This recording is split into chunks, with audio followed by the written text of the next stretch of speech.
Mga kababayang senior citizens, narinig nyo na ba ang balitang magbabago ang inyong buhay simula ngayong Hunyo taong 25? Handa ba kayong malaman kung paano kayo makakakuha ng libu-libong pisong dagdag sa inyong bulsa bawat buwan? Ang gobyerno ng Pilipinas ay kakaanunsyo lang ng mga pagbabagong magpapabago sa buong sistema ng Universal, Social Pension at SSS rules na direktang makakaapekto sa lahat ng mga senior citizen sa ating bansa. Kung kayo ay 60 taong gulang pataas o may kilala kayong ganito ang edad, ang impormasyong ito ay mas mahalaga pa sa ginto para sa financial security ng inyong pamilya.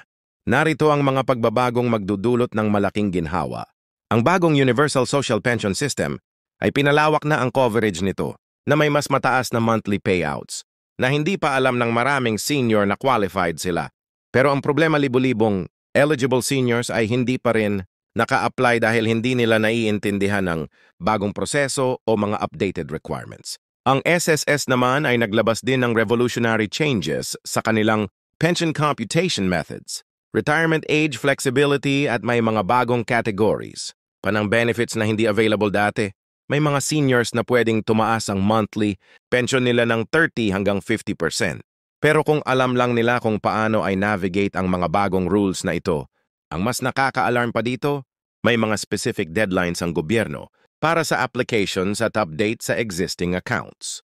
Kapag na-miss ninyo ang mga deadline na ito, maaari kayong mag-miss ng pera na dapat sa inyo ng mga buwan o taon pa. Pinag-uusapan natin dito ang potential losses na umaabot sa 10,000 na rightfully sa inyo dapat. Ang pinakakagulat, maraming seniors ang nami-mislead ng outdated information online. Kaya naman mali ang pag-apply nila o hindi na nag-apply. May mga disqualify pa nga sa benefits na deserve nila after ng decades of hard work. Pero huwag mag-alala. Ginugol ko ang mga linggo para mag-research ng bawat detalye ng mga bagong policies na ito. Nag-consult sa mga SSS officials at ginawa kong simple at madaling maintindihan ang mga complicated legal language na ito. Sa susunod na ilang minuto, ipapakita ko sa inyo kung ano exactly ang ibig sabihin ng mga pagbabagong ito. Paano ninyo ma-maximize ang inyong benefits at ang mga specific deadlines na hindi ninyo dapat ma-miss? Kung ang impormasyong ito ay makakatulong sa inyo o sa inyong mga mahal sa buhay na makakuha ng libo-libong pisong dagdag na benefits, i-like ninyo agad ang video na ito para ma-reach natin ang mas maraming Filipino seniors na kailangan malaman ang mga important changes na ito. Mga kababayan, simulan natin sa pinaka-importante na tanong na dapat ninyong alam ngayon. Bakit ba bigla-biglang nagkaroon ng malaking pagbabago sa mga benepisyong ito? Ang totoo niyan, may malaking pressure ang gobyerno mula sa iba't ibang senior citizen, groups at advocacy organizations na nagdemand ng mas fair at comprehensive na sistema para sa aming mga nakatatanda. Kaya naman after ng mahabang proseso ng consultation at legislative reviews, naging reality na ang mga pagbabagong ito na matagal nang hinihintay ng mga Filipino seniors. Pero hindi lang basta-basta ginawa ang mga pagbabagong ito. May malaking pag-aaral na ginawa ang Department of Social Welfare and Development. Kasama ang SSS para makita kung paano ma-improve ang current system. Nakita nila na maraming seniors ang nahihirapan makakuha ng tamang benefits dahil sa complicated procedures, outdated requirements at kulang na information dissemination. Kaya naman ang mga bagong rules na ito ay designed para gawing mas accessible at mas beneficial para sa lahat ng qualified seniors. Una sa lahat, pag-usapan natin ang Universal Social Pension na simula ngayong Huno. Taong 225 ay may malaking improvements. Dati kasi ang mga seniors na may existing pension mula sa SSS, GSIS o iba pang government agencies ay hindi qualified sa social pension. Pero ngayon may mga exceptions na at may mga additional benefits pa na pwedeng makuha ng mga seniors na may existing pensions. Hindi na ito purely either or situation tulad ng dati. Yung government ay nag-realize na ang cost of living ngayon ay sobrang taas na. Kaya naman kailangan ng additional support ng mga seniors, lalo na yung mga may mababang pension amounts. Ang pinaka-exciting na parte ng bagong sistema na ito ay ang expansion ng eligibility criteria. Dati kasi kung may kahit anong source of regular income kayo na umaabot sa certain amount, automatically disqualified na kayo. Pero ngayon, may slide scale system na ginagamit nila. Ibig sabihin kahit may small income kayo, pwede pa rin kayong makatanggap ng partial benefits depende sa level ng inyong current income. Ito talaga ang game changer na matagal nang hinihintay ng maraming Filipino families na may mga senior members. Pero ang mas nakaka-excite pa dito ay ang mga changes sa SSS pension system mismo. Mga kababayan, alam ninyo ba na may mga seniors na hindi pa rin nakaklaim ng mga benefits na dapat ay natanggap na ni years ago? Ang SSS ay nag-implement ng retroactive benefit system para sa mga ganitong cases. Kung may mga unclaimed benefits kayo or may mga periods na dapat ninyo sana natanggap ang pension pero hindi kayo nag-receive, pwede ninyong claim lahat ng iyon ngayon under the new system. Imagine kung ilang taon kayong hindi nakakuha ng tamang amount tapos ngayon, pwede ninyong ma-recover lahat ng iyong plus interest pa. Ang SSS ay nag-introduce din ng flexible retirement options na hindi available dati. Ngayon, pwede na kayong mag-early retirement sa age 57 with reduced benefits o pwede naman kayong mag-delay ng retirement hanggang age pit para sa higher monthly pension. Ang computation ng benefits ay naging mas favorable din sa mga senior citizens. Yung mga contributions ninyo na ginawa years ago ay may higher value na ngayon sa computation. Kaya mas mataas ang makukuha ninyong monthly pension compared sa old system. Isa pang revolutionary change ay ang introduction ng survivorship benefits na expanded.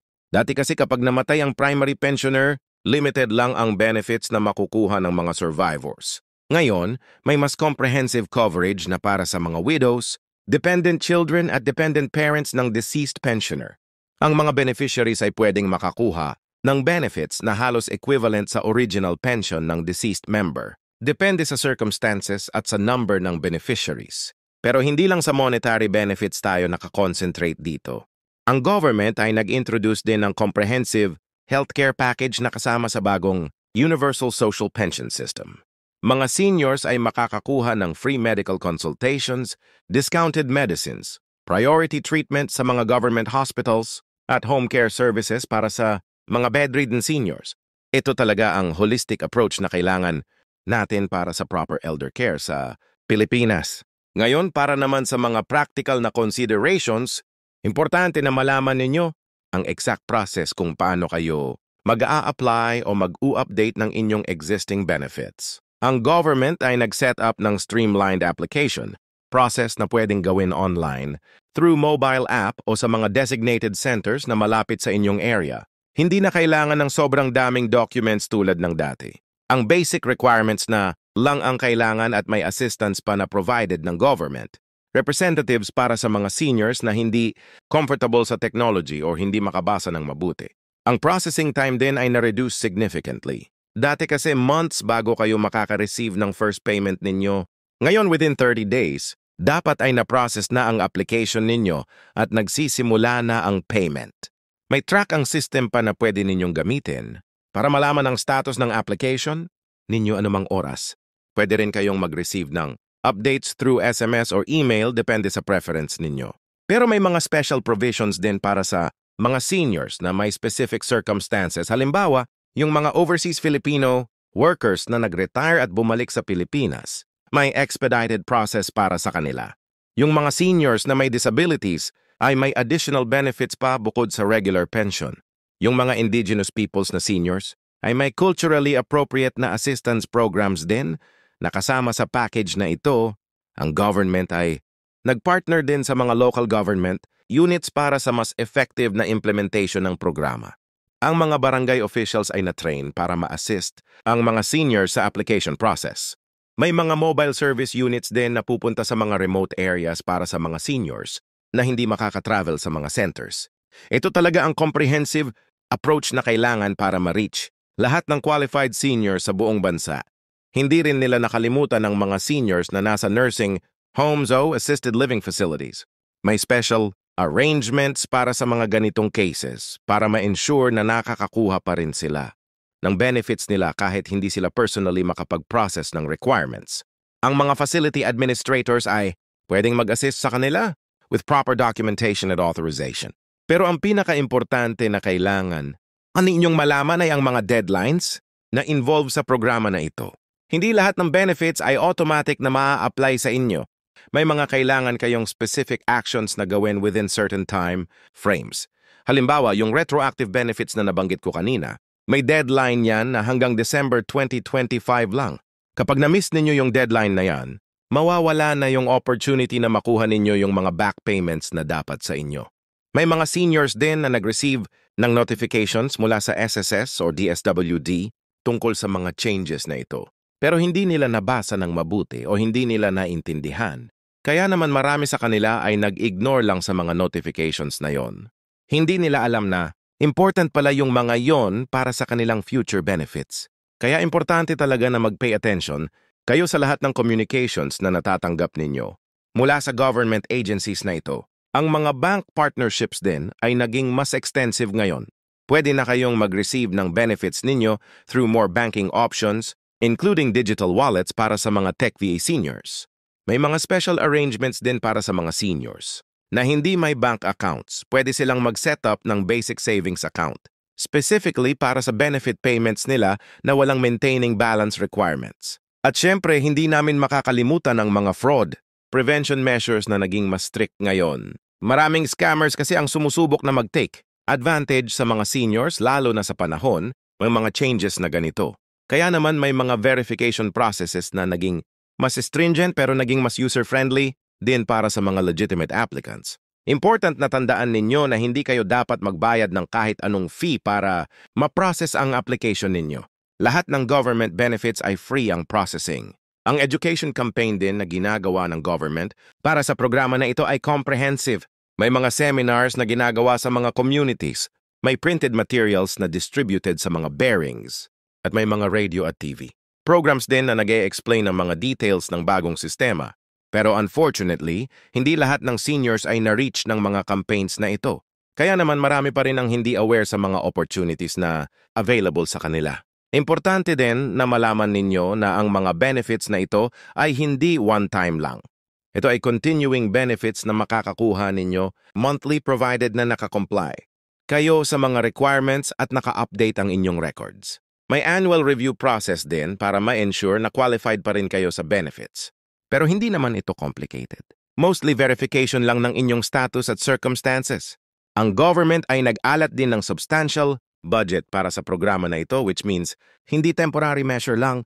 Ito ay long-term commitment ng administrasyon para sa welfare ng mga senior citizens. May mga provisions din para sa annual increases sa benefit amounts para ma-adjust sa inflation at cost of living changes. Para sa mga seniors na may concerns or questions about sa mga changes na ito, may dedicated hotlines at customer service centers na pwede ninyong tawagan. May mga trained representatives na makakatulong sa inyo na nag-speak ng inyong local language or dialect para mas madaling maintindihan ang mga information. May email support din para sa mga mas comfortable sa written communication. Mga kababayan, ang lahat ng mga information na ito ay based sa official announcements at documents mula sa concerned government agencies. Hindi ito basta-basta rumors or speculations.